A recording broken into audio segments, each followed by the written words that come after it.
오늘도 하나님 앞에서 예배하신 여러분에게 우리 하나님 놀라운 은혜가 함께 하실 줄 믿습니다. 아멘. 오늘은 이사야서 62장 1절부터 5절 말씀을 통해서 하나님께서는 우리를 끝까지 사랑하십니다. 하나님께서는 우리를 끝까지 사랑하십니다. 라는 제목으로 우리가 하나님 앞에서 은혜를 나누도록 하겠습니다. 여러분, 사람과의 관계에서 여러분 제일 중요하게 여기는 건 뭡니까? 여러분, 사람과의 관계에서 가장 궁극적으로 기대하는 것이 있다면 무엇일까요?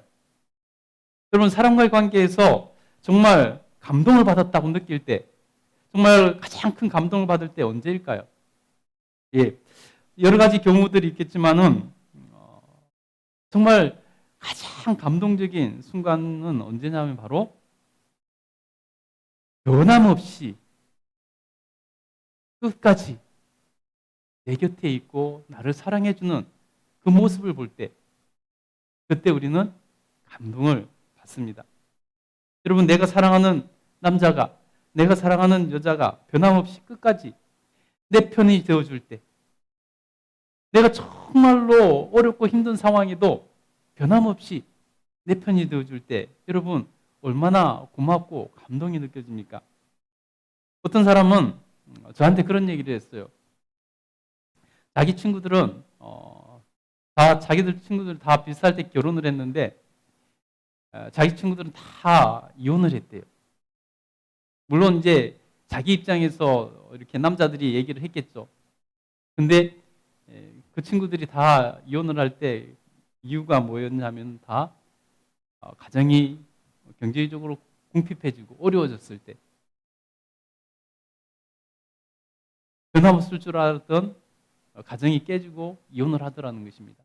그러면서 자기는 정말 자기도 그 친구들보다 더 어려운 순간이 있었는데도 불구하고 자기 아내는 자기를 버리지 않고 이렇게 끝까지 자기와 함께 해줘서 너무 감사하다는 것입니다. 자기가 그것이 자기 아내에게 제일 감사하고 감격이었다라고 이렇게 고백을 했습니다. 여러분, 내가 사랑하는 사람이 끝까지 나와 함께 해주고 내 편이 되어줄 때 얼마나 감격이 됩니까? 혹은 정말로 내가 잘못을 해서 내 편을 들어줄 수 없는 상황에 놓였다 할지라도, 그래서 내 편은 들어주지 못한다 할지라도 끝까지 나를 떠나지 않고 내 옆에 있어주는 사람, 아내가 됐든지 남편이 됐든지 친구가 되었든지 그런 사람, 그것이 얼마나 큰 행복이고 감동입니까? 그래서 보면은 연예인들 가운데 자기가 실수를 해가지고 막 지탄을 받을 때 그때도 자기 옆에 있어준 그 남자가, 자기를 끝까지 위로해준 그 남자를 사랑하게 되어서 결혼하는, 또 그런 여인을 사랑하게 되어서 결혼하는 그런 우리가 기사들을 종종 보지 않습니까? 여러분, 내가 잘 나갈 때는 누구라도 내 편이 되어줍니다. 그러나 내가 잘 나가지 않을 때도 끝까지 내 곁에 머물러주는 사람이 많으면 좋겠지만 실제적으로 그렇지 않습니다. 아까 제가 예를 들었던 그분의 친구들, 가정이, 자기 사업이 망하고 궁핍해지니까 아내들까지 다 떠나더라는 것입니다. 이렇게 내 편 들어주는 사람이 많지가 않다는 것입니다. 그래서 가장 성공한 사람은 어떤 사람일까요? 여러분, 가장 성공한 사람은 돈을 많이 번 사람이 성공한 사람이 아니라 대단한 권력을 갖게 된 사람, 명예를 갖게 된 사람이 정말로 성공한 사람이 아니라 정말로 가장 성공한 사람은 어떤 사람이냐면 바로 끝까지 내 곁에 있어줄 사람이 있는 사람. 변함없이 끝까지 내 곁에 있어줄 사람이 있는 사람. 그 사람이 바로 인생에 성공한 사람이라고 할 수 있습니다.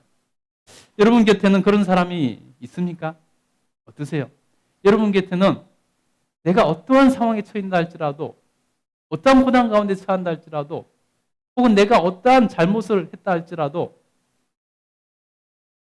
그래서 내가 모든 사람들에게 비난을 받는다 할지라도 끝까지 나를 버리지 않고 내 곁에 있어줄 사람, 그런 사람이 여러분 있습니까? 몇 명이나 됩니까? 우리 시대에는 그런 사람을 더더욱 찾기가 어려워졌습니다. 옛날 사람들은 우리의 어머니 아버지 때는 자식 때문에 혹은 정 때문에 혹은 교육에 의해서 그 시대 분위기 때문에라든지 의무감으로라도 남편이 잘못해도 혹은 아내가 잘못해도 헤어지지 않고 희생하면서 끝까지 사는 사람이 많았습니다.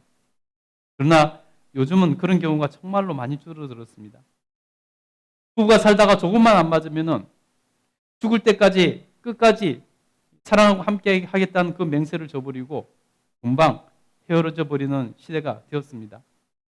그래서 여러분, 우리나라가 OECD 가운데서 이혼율이 가장 높은 나라라는 얘기가 있지 않습니까? 그러니 여러분,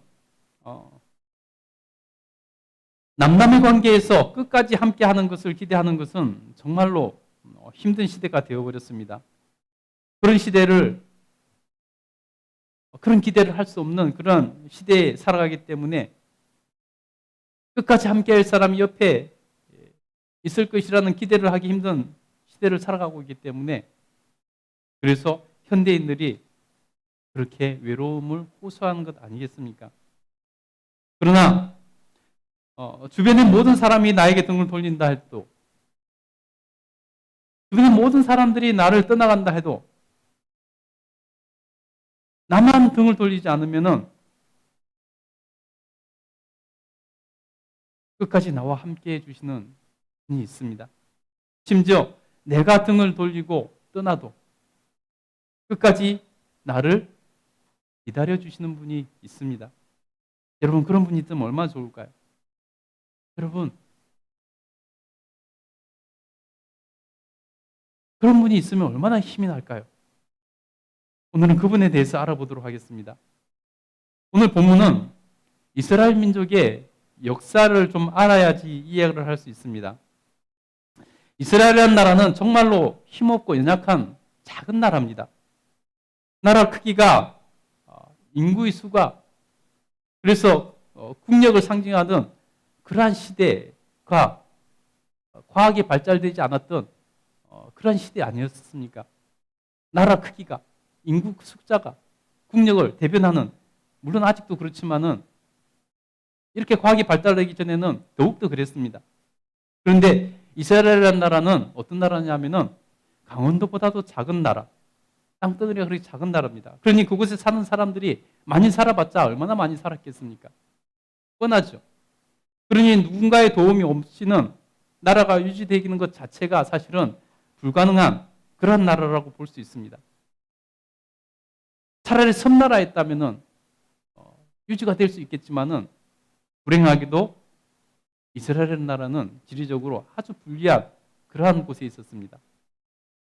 항상 역사적으로 주변에 큰 제국들이 있었습니다. 위로는 페르시아, 바벨론으로 이어지는 제국이고 아래로는 이집트 제국이 있었습니다.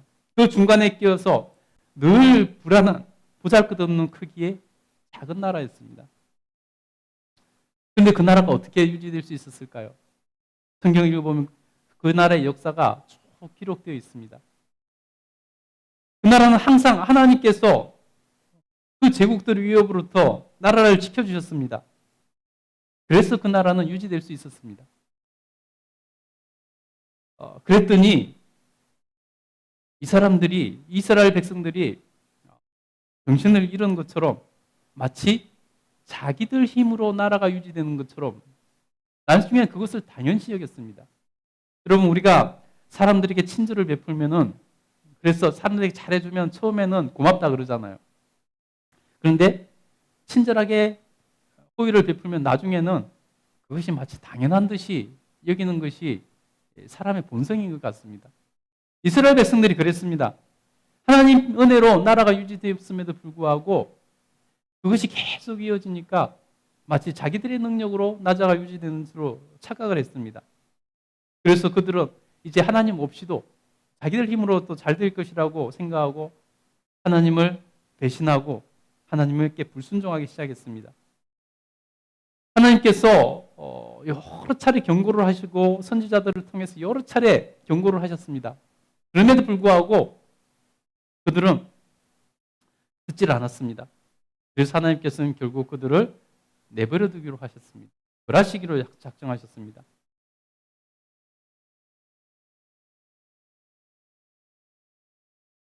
하나님께서 그들에게 환난을 그냥 허락하셨습니다. 그러자마자 바빌론 제국이 이스라엘을 쳐들어와서 이스라엘을 단순히 함락시키고 그들을 포로로 붙잡아갔습니다. 그래서 정말로 찌꺼기같이 보잘것없는 사람들만 이스라엘 땅에 남겨놓고 웬만한 사람들은 다 포로로 붙잡아갔습니다. 여러분, 포로로 붙잡혀간 이스라엘 백성들은 아마 희망을 품을 수가 없었을 것입니다. 그도 그럴 것이 대제국 바벨론에 붙잡혀가서 여기저기 흩어놓았으니 그 조그만 나라에서 온 나라 사람들이 여기저기 흩어져서 그 큰 나라에 살 때 흔적이라도 존재감이라도 있었겠습니까? 그들은 그들에게 동화되어서 사라질 위기에 놓였습니다. 그러니 그 대제국을 이기고 다시 나라를 되찾는다는 것은 그들에게는 희망이 없죠. 방법이 없습니다. 그들 앞에 놓인 것은 절망뿐이었습니다. 여러분,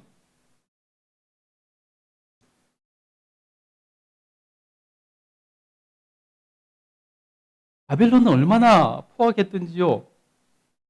그들은 이스라엘 백성들을 살아가는 그 땅을 완전히 초토화시키고 그게 백성들을 완전히 다 포로로 잡아갔습니다. 그러니 그냥 식민지 정도가 아니라 속국 정도가 되는 것이 아니라 존재 자체가 사라질 위기에 놓인 것입니다. 그런 상황 가운데서 하나님께서 선지자들을 통해서 회복을 예언하시고 또 끝까지 너희를 사랑하고 다시 너희들을 약속의 땅 예루살렘으로 불러들일 것이다 라고 말씀하고 계십니다. 바로 그 사랑의 편지가 오늘 본문입니다. 오늘 본문은 하나님께서 우리에게 어떻게 사랑하시는지, 우리를 끝까지 사랑하신다고 말씀하고 계신 내용입니다. 하나님께서 우리에게 어떻게 사랑을 고백하시는지 오늘 본문을 통해서 한번 살펴보도록 하겠습니다. 먼저는요, 하나님께서는 우리를 위해서 쉬지 않으시고 일하시겠다고 말씀합니다. 우리를 회복시키시기 위해서 쉬지 않고 일하신다고 말씀합니다. 우리 1절 한번 읽어보도록 하겠습니다. 오늘 본문 1절 한번 큰 소리로 한번 읽겠습니다. 시작. 나는 시온의 의가 빛같이 예루살렘의 구원이 횃불같이 나타나시도록 시온을 위하여 잠잠하지 아니하며 예루살렘을 위하여 쉬지 아니할 것인즉. 아멘. 하나님께서는 시온, 여기 시온은 예루살렘의 또 다른 이름입니다. 시온 즉 예루살렘이 다시 의로움을 회복하고 그래서 빛나게 되고 이 포로 생활에서 구원이 이룰 수 있는, 구원이 횃불같이 일어나도록 잠잠하지 아니하시고 쉬지 않고 그들을 위해서 일하시겠다라고 말씀하고 있는 것입니다. 아까도 말씀드렸지만 이스라엘은 하나님을 배신하고 거룩함과 의로움을 상실한 채 하나님께 벌을 받는 그러한 상태가 되어버렸습니다. 그러나 하나님께서는 그들을 두지 아니하시고 지켜주시고 그들을 다시 회복시켜 주실 것이라고 말씀하고 있다는 것입니다. 바벨론인으로 잡혀간 그들을, 그 포악한 바벨론, 그래서 온 성이 다 회파되고 정말 파괴되어서 예루살렘은 더 이상 사람이 살 수 없는 폐허와 같이 되어버렸습니다. 그러니 스스로 바벨론에 동화되는 것을 피하고 포로로 잡혀간 그곳에서 풀려나서 다시 나라를 회복한다는 것은 사실상 현실적으로 불가능한 것이 사실입니다. 실제로 바빌론은 잡아온 포로들을 동화시키는 그러한 정책을 폈습니다. 여러분, 항상 식민지를 가진 나라들도 동화 정책을 펴지 않습니까? 우리나라가 대표적으로 피해국 아니겠습니까? 일본이 우리나라를 식민지로 삼았을 때 여러분 우리를 일본에 복속시켜서 식민지로 그래서 동화시키려고 얼마나 빡하게 했습니까? 심지어 말조차도 바꾸려고 하지 않았습니까? 여러분 바벨론도 동화 정책을 폈습니다. 그 중에 대표적인 게 뭐냐면은 포로로 잡혀온 그들에게 나라에서 똑똑한 사람들을 뽑아서 교육을 시키고 그들을 관리로 등용해 줬습니다. 그렇게 하급 관리가 되어서 총리까지 된 사람이 바로 다니엘이라는 사람입니다. 여러분 그것도 하나님의 놀라운 은혜 가운데 일어난 일들이죠. 여러분 이런 상황에 놓인 이스라엘 백성들은 하나님께서 그들의 회복을 위해서 이스라엘을 끝까지 버리지 아니하시고 하나님께서는 쉬지 않고 잠잠하지 않으시고 일하시겠다라고 고백하고 계신 것입니다. 여러분 하나님께서 일하시면 기적은 일어납니다. 하나님께서 일하시면 기적이 일어납니다. 그들은 이미 역사 속에서 동일한 일을 행하신 하나님을 알고 있습니다. 언제죠? 바로 출애굽 사건이었습니다. 여러분 지금 그들이 바벨론으로 포로로 잡혀간 것과 똑같지는 않지만 비슷하게 상황은 비슷합니다. 이집트, 애굽에서 노예 생활을 하던 이스라엘 백성들을 하나님께서 그들을 피 한 방울 흘리지 않게 하시고 그들을 구원해 내셨습니다. 출애굽하게 하셨습니다. 그러니 하나님의 이 고백은 이스라엘 백성들에게 얼마나 소망이 되고 희망이 됐는지 모릅니다. 하나님께서 너희들을 회복시키기 위해서 쉬지 않고 일하신다. 너희를 회복시킬 것이다. 하나님의 이 말씀은 역사적으로 이미 검증됐기 때문에 그들에게 바로 보증서와 같은 말씀이었습니다. 그들에게 희망이었고 그들에게 소망이었습니다.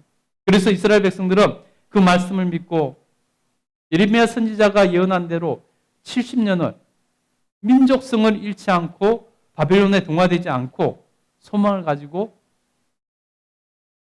민족 정체성을 지키며 하나님의 은혜를 기다렸다는 것입니다. 하나님께서는 이렇게 고난 가운데 빠진 이스라엘 백성들을 위해 쉬지 않으시고 일하시는 분이십니다. 그런 하나님께서 저와 여러분이 어떤 상황에 놓인다 할지라도 하나님께서는 포기하지 아니하시고 끝까지 모든 사람들이 다 나를 버린다 할지라도 모든 사람들이 나를 떠난다 할지라도 하나님께서는 결코 우리를 버리지 아니하시고 끝까지 사랑하신다는 것입니다. 여러분 그 하나님을 믿으시기 바랍니다. 그 하나님을 여러분 의지하시고 신뢰하시기 바랍니다. 그러면 여러분이 외롭지 않을 것입니다. 어떤 상황에 놓인다 해도 회복이 일어날 것입니다. 두 번째는요, 하나님께서는 우리를 영광스럽게 만들어주시겠다고 심지어 말씀하고 계십니다. 우리 2절 한번 읽어보도록 하겠습니다. 2절 읽겠습니다. 시작. 이방 나라들이 내 공의를 뭇 왕이 다 내 영광을 볼 것이요 너는 여호와의 입으로 정하실 새 이름으로 일컬음이 될 것이며. 아멘. 여러분 이스라엘 사람들을 향해 세상 사람들이 그 시대에 어떻게 생각했을까요? 다른 수많은 민족들이 특히 바벨론에 있는 바벨론 사람들이 포로로 잡혀온 이스라엘 백성들을 향해서 어떤 생각을 했을까요? 여러분 뻔하지 않습니까? 이스라엘 백성들은 저주받은 민족이라는 소리를 들을 수밖에 없었을 것입니다. 불의한 나라, 그래서 자기 신에게 버림받은 저주받은 사람들, 보잘것없는 민족, 실패한 민족, 그런 소리를 들을 수밖에 없는 상황이었습니다. 여러분 때로는 우리가 실패하면 그런 소리를 듣죠. 저 못난 사람, 실패한 인생, 보잘것없는 인생, 그런 얘기를 듣지 않습니까? 스스로도 자기에게 그런 말을 하게 될 것입니다. 일본의 식민지가 된 우리나라를 향해서 세계 열방들은 희망이 없는 나라다라고 얘기를 했습니다. 희망이 없는 나라다. 도저히 저 나라는 자기 힘으로는 나라가 유지될 수 없는 나라, 희망이 없는 나라라는 평가를 수없는 사람들로부터 받았습니다. 우리나라가 바로 그런 나라였습니다. 그러나 하나님께서는 그것을 완전히 역전시키시겠다고 말씀합니다. 그래서 모든 이방의 나라들이 새롭게 된, 의롭게 된 이스라엘을 보게 될 것이고, 심지어 하나님께서 영광스럽게 된 이스라엘을 보게 만들어주겠다라고 말씀하고 계신 것입니다. 그래서 이스라엘의 이름은 저주의 대명사였는데, 이제는 그 이름이 영광스러운 이름이 되도록 만들어주시겠다고 말씀하고 계신 것입니다. 더 나아가서 하나님께서는 이렇게 말씀하십니다. 우리 4절 한번 읽어볼까요? 4절 한번 읽겠습니다. 시작. 다시는 너를 버림받은 자라 부르지 아니하며 다시는 내 땅을 황무지라 부르지 아니하고 오직 너를 헵시바라 하며 내 땅을 빌라라 하리니 이는 여호와께서 너를 기뻐하실 것이며 내 땅이 결혼한 것처럼 될 것입니다. 아멘. 뭐라고 말씀하는 것입니까? 내가 너를 영광스럽게 만들어서 끝까지 너를 사랑함으로 다시는 너를 버림받은 자라, 너를 황무지라 부르지 못하게 할 것이다 라고 말씀하고 있습니다. 이 말은 무슨 말입니까? 다시는 너를 무시하거나 저주하거나 형편없는 민족, 보잘것없는 민족, 실패한 민족이라고 말하지 못하게 하겠다는 것입니다. 그래서 모든 나라 왕들이 너의 영광을 보도록 내가 회복시키겠다라고 말씀하고 있는 것입니다. 그러면서 새 이름을 주십니다. 헵시바라. 여러분, 이 말은요 무슨 말이냐면 기쁜 자, 기쁨이 되는 자, 기뻐하는 자, 이런 뜻입니다. 너는 하나님이 기뻐하는 나라다라는 것입니다. 율라라 무슨 말입니까? 이 뜻은요 결혼한 사람, 다시 말해서 결혼한 사람, 배우자, 이런 뜻입니다. 하나님께서 얼마나 이스라엘 백성들을, 그 망에 빠진 이스라엘 백성들을 사랑하시겠는가를, 얼마나 끝까지 그들을 포기하지 않고 사랑하시는가를 드러내는 그러한 새 이름을 주신 것입니다. 내가 너희를 기뻐할 것이며 내가 너희를 신부로 삼을 것이다 라고 말씀하는 것과 같은 것입니다.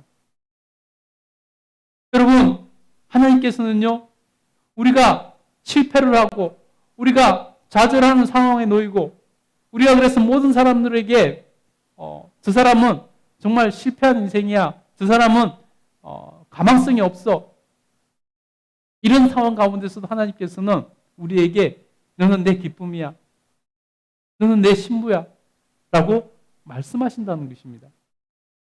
사람들은 다 버려도 하나님께서는 끝까지 우리를 사랑하신다는 것입니다.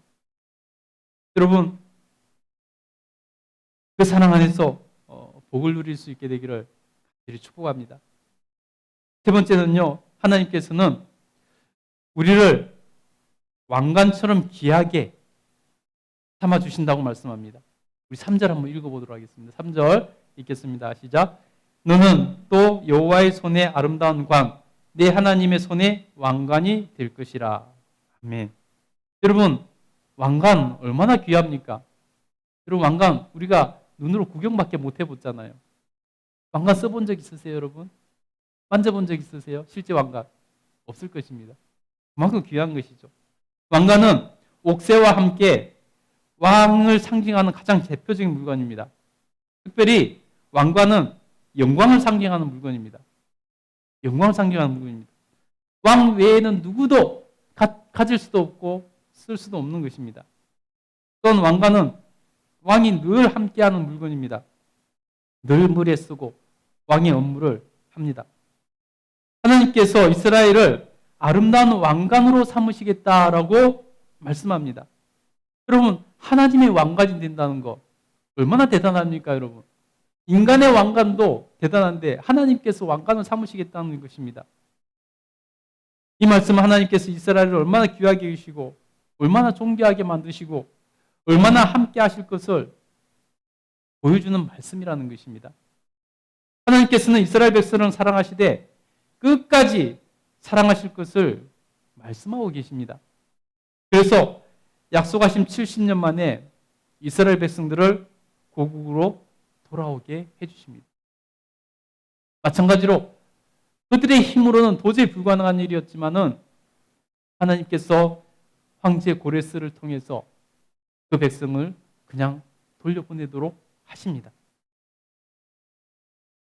그래서 그들은 다시 하나님께서 쉬지 않고 일하심으로 그들은 회복이 일어나고 나라를 되찾고 영광스러운 나라를 만들어 지금에 이르렀다는 것입니다. 여러분, 하나님은 이렇게 좋으신 분이십니다. 하나님께서는 자기 백성을 사랑하시되 어떻게 사랑하신다고요? 끝까지 사랑하시는 분이십니다. 하나님께서는 그것을 가장 잘 보여주셨습니다. 우리를 얼마나 사랑하시고 우리를 포기하지 않으시고 끝까지 사랑하시는 것을 가장 잘 보여주는 것이 뭐냐면 바로 하나님의 외아들, 독생자 예수 그리스도를 우리를 구원하시기 위해서 우리의 죄값을 대신 치르고 십자가에 죽기까지 내어주셨다는 것입니다. 그리고 우리를 구원하셔서 하나님의 백성이 되게 하셨고 심지어 우리를 예수님 그리스도의 피값으로 사셔서 아들이라 딸이라 양자 삼아 주셨다는 것입니다. 하나님께서 우리를 얼마나 사랑하시는지 우리를 포기하지 않으시고 끝까지 사랑하시는 하나님이시라는 것입니다. 여러분, 우리가 하나님께 등 돌리지 않으면요, 하나님께서는 우리를 끝까지 사랑하십니다. 심지어 여러분, 우리가 등을 돌려도 하나님께서는 우리를 기다리시는 분이 하나님이십니다. 여러분, 그 하나님의 사랑을 알고 그 하나님 사랑을 끝까지 여러분 붙들고 누리며 구원에 이르러 천국까지 이룰 수 있는 저와 여러분 되시기를 간절히 소원합니다. 우리 예수님께서도 우리를 끝까지 사랑하신다고 말씀하셨습니다. 요한복음 13장 1절 우리 같이 한번 읽어보겠습니다. 시작. 6월절 전에 자기가 세상을 떠나 아버지께로 돌아가실 때가 이른 줄 아시고 세상에 있는 자기 사람을 사랑하시되 끝까지 사랑하십니다. 우리 예수님께서 자기 사람을 사랑하시되 어떻게 사랑하신다고요? 끝까지 사랑하시는 것입니다. 예수님께서 십자가에서 이제 죽으실 줄 아시면서도 끝까지 자기 사람을 사랑하셨다는 것입니다. 사랑하는 성도 여러분, 우리 주님은 우리를 사랑하시되 끝까지 사랑하십니다. 결코 포기하지 않습니다. 그러니 여러분, 하나님을 알고 하나님을 믿고 우리가 기도하며 하나님과 교제하며 하나님께 나감으로 결코 외로움을 느낄 겨를이 없는 그러한 인생을 살 수 있게 되기를 간절히 축복합니다. 두려워할 이유가 없는 그러한 인생을 살기를 간절히 축복합니다. 여러분, 성령 충만한 사람의 특징이 뭔지 아세요? 어떤 상황에도 두려움을 느끼지 않는 것이 성령 충만한 사람입니다. 그렇게 되는 것입니다, 사장님. 왜냐하면 하나님이 사랑하시는 것을 알기 때문입니다. 끝까지 사랑하시는 걸 알기 때문입니다. 이렇게 좋으신 우리 하나님, 여러분, 그 하나님을 사랑하시고 그 하나님께 고백할 수 있게 되기를 간절히 축복합니다. 여러분이 끝까지 사랑하시는 하나님을 매일 누리며 살 수 있게 되기를 간절히 축복합니다. 우리를 끝까지 사랑하시는 하나님의 그 고백, 오늘 본문의 마지막 절을 한번 읽고 마치도록 하겠습니다. 5절 같이 읽겠습니다. 시작. 마치 청년이 처녀와 결혼함 같이 내 아들들이 너를 취하겠고 신랑이 신부를 기뻐함 같이 내 하나님이 너를 기뻐하시리라. 아멘. 기도하겠습니다.